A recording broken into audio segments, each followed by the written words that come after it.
Ay, hindi lang tayo papalipatin ng office. Wala tayong ganitong trabaho ngayon. Huwag ka na magreklamo. Tingnan mo naman, siya kaya tingnan ng mga gawa ng unang batches. Diyos ko, dami pang papel oh. Oo nga eh, pero wala, ganyan talaga. Alam mo naman, noon hindi pa uso yung Google Drive.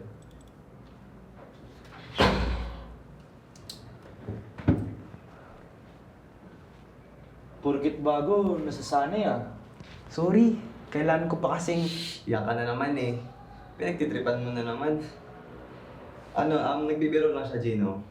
Pero hindi naman to formal na trabaho. Pero dahil nandito ka na, ikaw naman upo dito.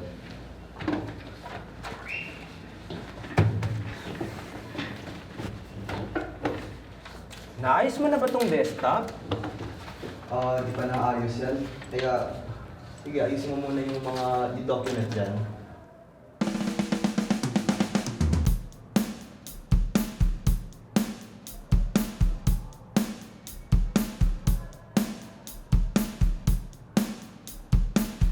Uy, lagyan mo ako sa magko-cover sa concert ah. Malamang, sino pa ba yung lalagay ko dyan? At last year ko rin naman ang best photojournalist eh. Alam mo naman kasi gaano ka strict yung committee dyan eh. Syempre. Nga ba kasi nawalan sila ng pera noon. Sino nga ba ulit yung nakawala nun? Hindi na ako yun, di ba? Guys, ito ba yung pinag-uusapan nyo? Ito oh. Year-end concert funds. Scam? From SG Treasurer? May nasulat pala dyan. Wait lang. Kasi ba't parang may mali? Bakit? Ito yung published to. Year-end concert funds lost by SG Treasurer? Wait, teka nga.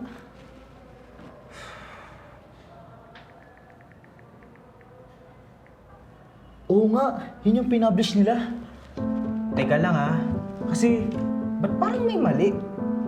Magkaiba talaga yung dalawang article na to eh. Ba't ganun? Ano sabihin natin kay Sir? Hindi. Sir, pero kasi yung Huwag niyo na problemahin yan. Matagal na yan. Hindi na natin maayos yan. Guys, di ba kayo nababother kay Sir kahapon?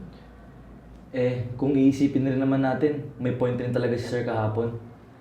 Tapos na yan eh. Oh, Gino, hiya mo na. Tapos na eh. I mean, para sa akin lang Hindi ba kayo naka-curious? May dalawang article na magkaiba ng headline, ng message, ng content, ng meaning. So, anong gusto mong gawin? Gusto ko lang malaman kung ano yung totoo. Ano ba kasi talaga yung nangyari? Sige, tutulungan ka namin. Pero, sa atin muna to Dito pwede lumabas muna. Linaw? Okay, Ryan, hanapin mo si Jason Gonzalez. Siya yung nagsulat, so malamang may alam yan. Ikaw naman, Gino, hahanapin mo si Peter Villanueva. Siya yung ni-reference ng writer, so baka may alam rin siya.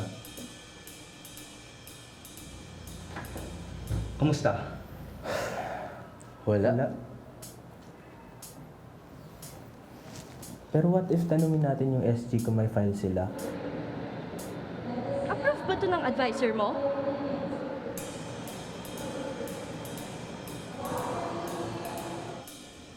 So anong next plan natin? Sabi ko sa inyo eh.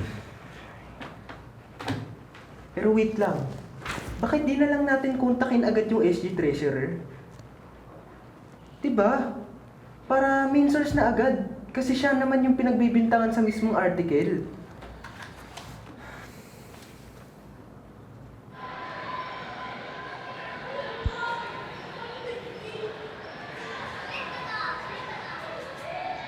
Uy, kumusta kaya si Gino? Hindi ko rin alam eh. Kahapon niya pa kino-contact.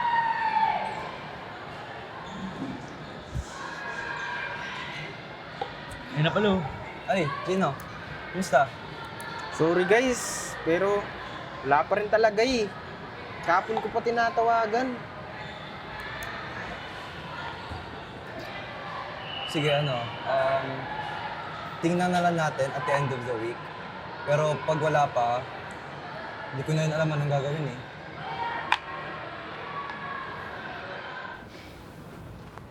X, X, X at X. Ano talaga guys? Hindi ko na alam anong gagawin. Tutusin lang, hindi ko na rin alam. Ito yung sinasabi ko nung una pa eh. Ilang taon na yung article na yan. Kung nakinig lang tayo kay sir, wala tayo sa gulong to. Alam mo, tama si Ryan. Di ba pwedeng itigil na lang natin to? So ganun na lang yun? Oo. We keep things from the past in the past. Wala na siyang kwentang balikan pa. Tama. Di ba pwedeng kalimutan na lang natin to? What if we just publish whatever we found now? Hindi natin pwede gawin yon kasi that's lousy journalism at bawal na bawal yun. Pero what Let if... go, Gino. Ilang taon na ako dito. Ayoko pa magkaroon ng issue dahil dyan. Pero kung ganito... Wag na nga, di ba?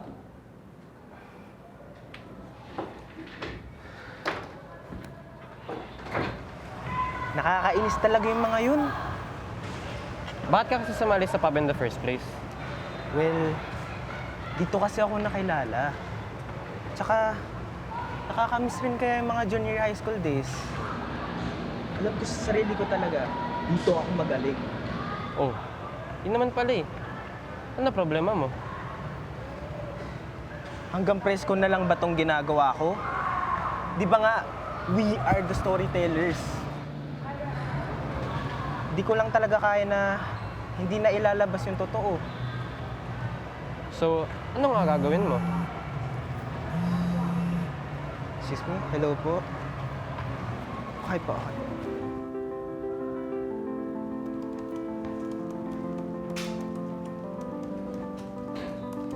Guys, sumagot na yung treasurer. Sorry pala kahapon napa-walkout ako. Pero please lang, hear me out. Na-interview ko na yung treasurer oh. May main source na tayo.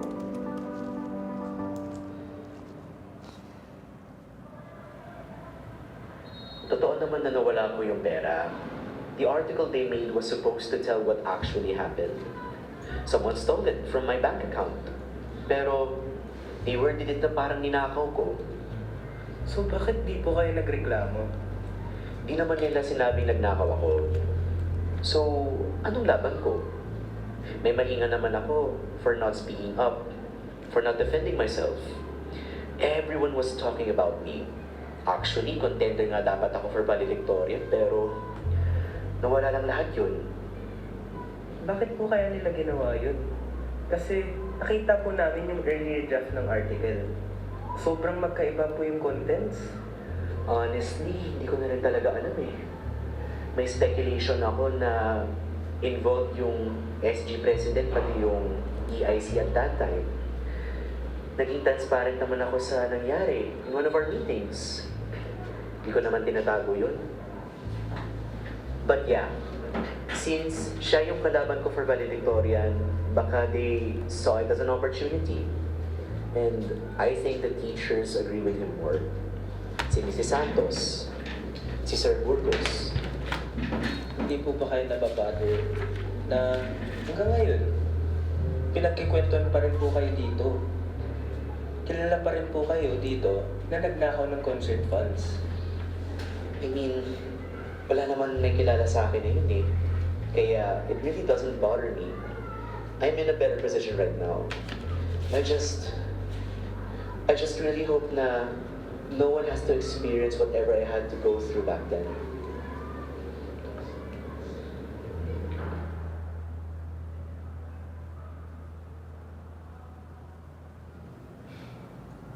Delikado to So, ibig sabihin ba niyan, hindi na natin mapapublish to? I think let's keep the pace here. Kaya, wag na lang. So ano, ganun na lang. Hayaan na lang natin lumipas to. Alam mo, last year na namin to eh. Aalis na rin kami ni Fian. Pero ikaw, andito ka pa rin next year. Exactly the point. Ano pang silbi ng pagiging journalist natin kung mananahimik lang tayo?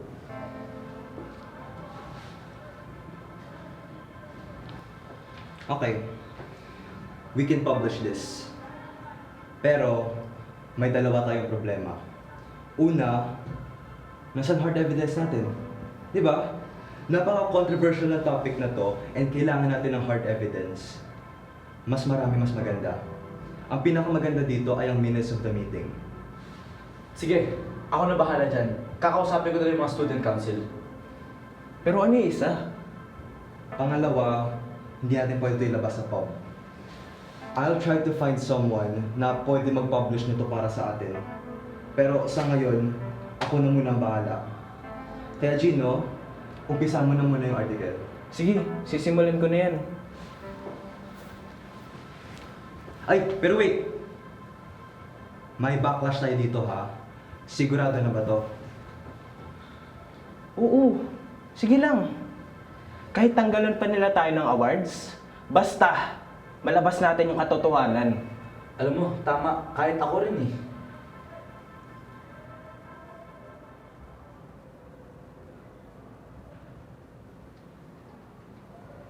Ano guys? Okay na ba to? Oo, okay na yan. And published.